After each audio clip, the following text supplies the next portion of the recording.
Hey everyone, how's it going? Today I'm gonna tell you guys how to move Amazon gift card balance to bank account, and you can do it with the Amazon Pay page. So you need to have an Amazon Pay page account and then you need to sign in, and then on the menu option you'll see something called gift cards. Click on that one, and on your gift card dashboard click on gift a redeem redeem a gift card, and then you need to fill in your voucher code and then click on apply to your balance, and then that balance will be added to your Amazon Pay.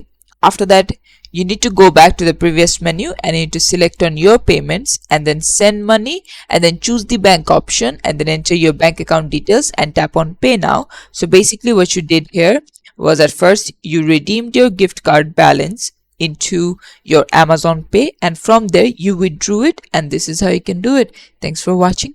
Please leave a like and subscribe for more tutorials like this, and I'll see you guys in the next one.